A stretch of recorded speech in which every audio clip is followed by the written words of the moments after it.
Late Night Health continues. I'm Mark Allen along with the insane Daryl Wayne. Be sure to join us at latenighthealth.com and iHeartRadio. Let's see, Google Play, Apple, and wherever fine podcasts are found, you will find Late Night Health. And the other ones as well. I'm sorry, what was that, Daryl? I said, and the other ones as well. Yes. We're going to go to just outside of Nova Scotia, I believe.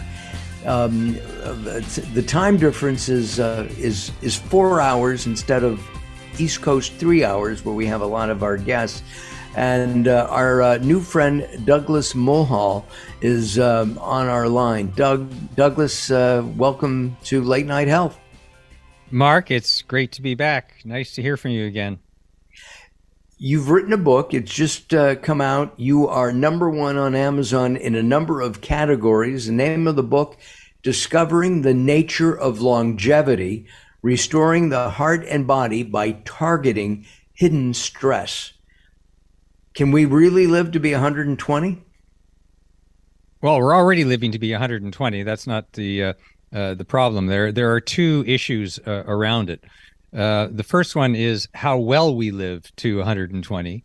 But the second one is, regardless of what everyone is doing so far, no one has managed to break through the 120-year ceiling. And you read lots of books promising how this type of thing can be done by adjusting telomeres and doing all kinds of other fancy things.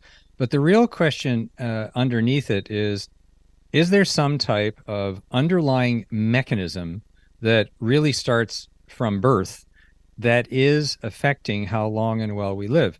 And the answer that comes through the scientists, doctors, and patients whose lives are covered in this book is yes. And the good news is that there's something that can be done about it and that is being done about it.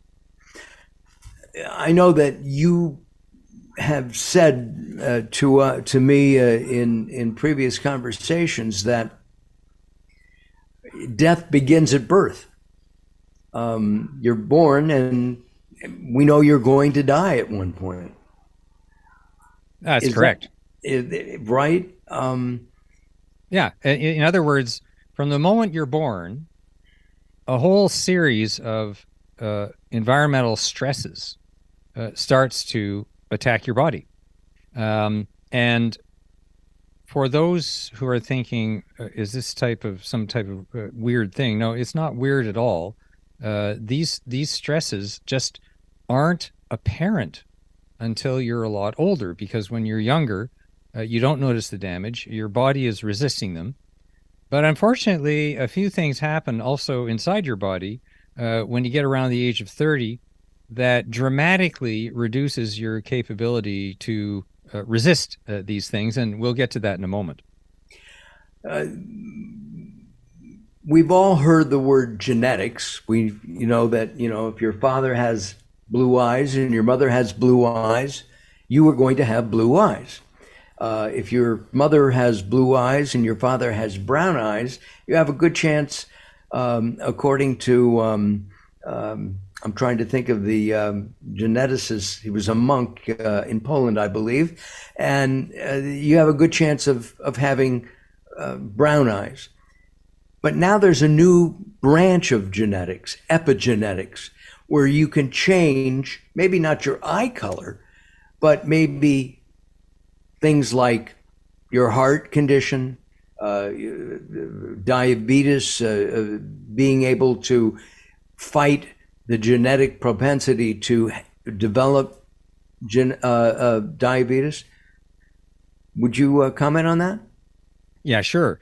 I actually call this epic genetics because what's being discovered is that this has actually a much more significant impact than was ever dreamed of before than your actual genetic makeup. And for those in the audience who've never heard of this before, in simple terms, it's the on-off switch for your genes. So just because you might be predisposed to, for example, a risk of a certain cancer or heart disease, doesn't mean that you're going to get it. What happens is it's your environment that you're exposed to that determines whether or not that gene is actually going to be switched on. And over the past 15 years, many, many, many discoveries have found that this effect, this epigenetic effect, is actually one of the key elements in how we develop. And I can just give you a really good example of one study that showed that if a grandparent, before they become a grandparent, before they become a parent, Right. is exposed to the old original pesticide called DDT, which has since been banned, but there are still people alive who were exposed to it.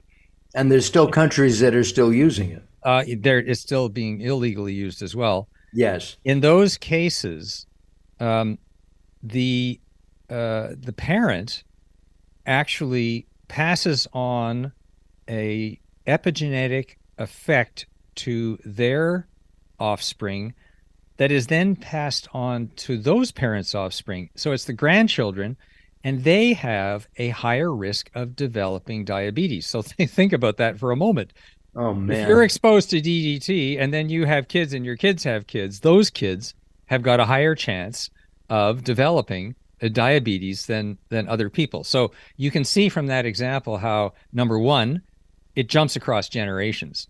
Number two, it can also happen tomorrow. So there's different types of these epic genetic effects, but it's all about changing how your genes interpret your DNA without changing the DNA itself, which makes it very different from all these Frankenstein genetics that we hear about, where you're actually changing the biochemical makeup of the DNA itself and snipping things out and putting things in. This doesn't do that at all.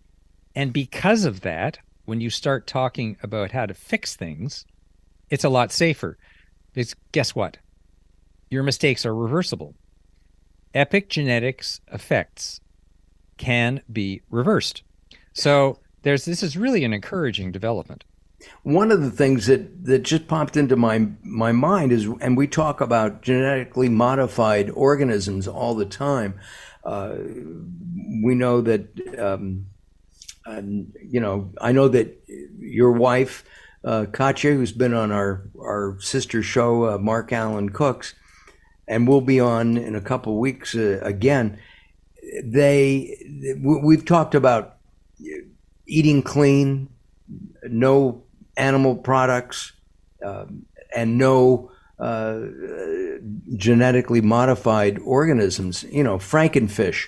They're gonna start selling frankenfish or genetically modified salmon at one point. Am I correct in that analogy? Well, let's just take one example, because otherwise people get a bit, scared if you start sort of going down the long list of things. But I want to take an example of what this concretely means for people in relation to diet. That's for sure, but also in relation to damage that's done and how diet can only do so much. But seeing as you're talking about diet, let's just talk about that for a moment. So the problem with a lot of non-organic foods is that they just have higher levels of heavy metals in them. When I say heavy metals, I mean things like lead, chromium, cadmium, and a lot of these things are used in daily products. They were used in leaded gasoline many years ago, and so in organic foods, you tend to have a much lower level, and as a result, a much lower epigenetic exposure to those kinds of triggers. Now, I'm going why? to tell you what we're going to do, Douglas. We're going to take time out, and when we Yep. come back, I'm going to have you continue because this is fascinating. We talk about genetically modified foods, and I don't like them, and for a number of reasons, including having a pesticide put in many of the foodstuffs. That again can harm people and their kids and their kids and kids' kids. We're going to take time out. We're going to turn it over to the insane Daryl Wayne as Late Night Health continues. Late Night Health is proud of our partnership with the EBC, the Evolutionary Business Council. Check them out at ebcouncil.com. You're listening to Late Night Health with Mark Allen. The show continues in a moment. Recently, I met Jacqueline from Bright here in Los Angeles. She gave me a hearing exam and then showed me how to hear again with the new Signia Pure Series hearing aids, and she can give you your life back too. I hear birds chirping, birds cooing, and even my wife.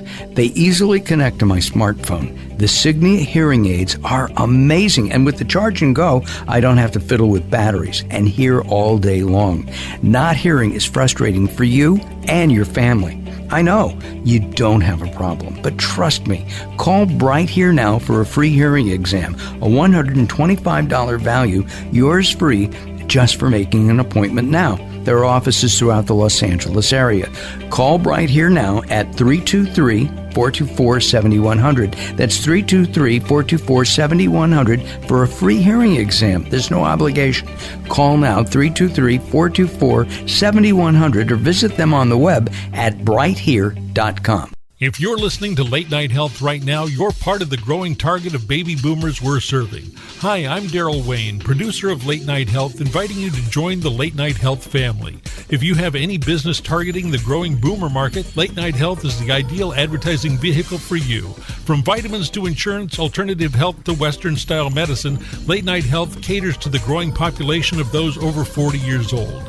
This vibrant demographic has expendable income to fight aging, purchase travel, take care of aging parents, or just have fun. Find out about the advertising opportunities with Late Night Health. Call us at 805-391-0308. That's 805-391-0308, or email us at info@latenighthealth.com. That's info@latenighthealth.com. Join Late Night Health as we empower people to take charge of their own health care. Call now at 805-391-0308. That's 805-391-0308.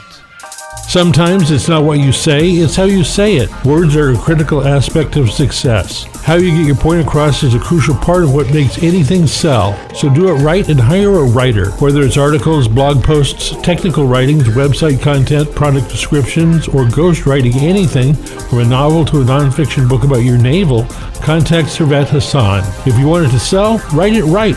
Email Servet at servet@servethassan.com.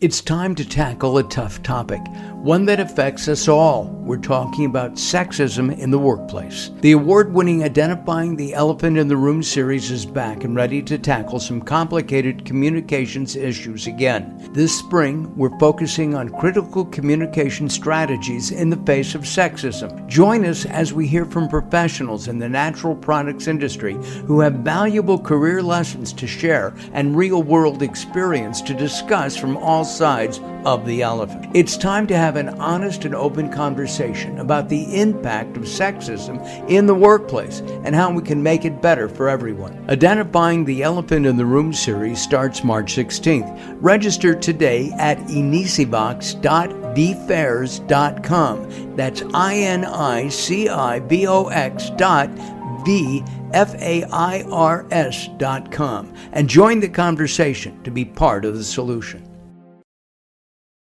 Late Night Health moves forward as we discuss longevity, discovering the nature of longevity, with our guest Douglas Mulhall. Douglas, we were talking about the environment and heavy metals just before we took our break. Do we still have exposure to these things today? Oh, Mark, we have huge exposure, but we've had it ever since humans have walked the earth. Heavy metals have been occurring naturally everywhere in our environment, in our water, our drinking water. They occur everywhere. Of course, we made them worse with our industrial society. There's no question about that. So yes, and they build up. It's called bioaccumulation. So they build up in your tissue over time, and you don't really start to notice that. In most people, except people with autoimmune disease start to notice it a lot sooner, but in most people you don't start to notice it until you're older. But what I really want to do here is to give you, in the time we have left, a really scintillating example of why this is so important. This is the result of a clinical trial that was financed by the National Institutes of Health and was organized out of Mount Sinai Medical Center in Miami. So the credentials are impeccable, and this has all been published. And there is a sub-study out of that I'm going to talk about in a minute. But what was really interesting about this study was that, first of all, the main study cut down the risk of all causes of death for diabetics with heart disease by 42%. Now, if you were a pharma company and you got that kind of result, you would be ecstatic. Okay, so that was in 2017. Those results were known, which you got to ask, okay, why aren't we all talking about this today? But here's the interesting thing. In those patients and in the patients in the subsequent much smaller study, large amounts of heavy metals came out of these patients. And those heavy metals did not show up in the blood tests. Why? They didn't show up in the blood tests because the heavy metals are lodged in your tissue. So if you do a blood test, it's just simply not going to show. And when they gave this therapy to the patients, the therapy sucked the metals out of the tissue. And these metals came out week after week after week with these infusions. Now, what was the concrete result of that aside from these? Was that, excuse me, Douglas, Sure. is that because they were peed out and that's how they could That's test correct. it? It came out in their urine. That's correct. Okay. That's exactly what happened. And so in 2017, Dr. Gervasio Lamas, who's the chairman of cardiovascular health at Columbia University and at Mount Sinai, had 10 patients with peripheral artery disease, which is when the blood flow to your legs gets cut off because the arteries get blocked. Okay, these patients were all facing amputation within 2 weeks. All right. Now, that's the only course of treatment for these patients. They've already gone through replacing their blood vessels. That failed. It didn't work. So 25% of all amputees die within the first year. So it's not really a great track record. And not to mention, it ruins your quality of life. Lamas saw this. He saw the results of the clinical trial that he'd organized, and he decided, okay, I'm going to try this with these patients. So, long story short, 40 weeks later, 7 out of 10 of the patients, seven patients completed the study and 10 dropped out for various reasons, but all 7 of the patients who completed the study were walking around, as Dr. Lamas says, in 2 shoes, not 1. So the lesions were gone on their feet, the blood flow was restored, and there was a whole bunch of heavy metals coming out of these patients. That's epigenetic effect. That is why heavy metals are so important. All of this is published in peer-reviewed journals. And the reason we're doing this show together is because people haven't heard of this. Why? It's not their doctor's fault. The problem is the medical system is not set up to either diagnose or treat these things. So the status quo doesn't want to hear about this. It's not a conspiracy. It's just the way that the system is set Let me up. interrupt you. Is this bottom line dollars and cents? It's easy to blame on just dollars and cents, but it's really a combination of things. We haven't, this isn't the way we normally do things. Oh, no, the studies don't really show that. That comes from people who are quoting studies that are 15 years old and usually are not up to date. So in the book, what I do is I describe the many reasons why people still don't have access to this information. And that's why I wrote the book. And obviously so there you go. Well, this is functional medicine. That's the new term for alternative medicine is functional medicine. Medicine that actually works. Why don't more doctors understand this and know this?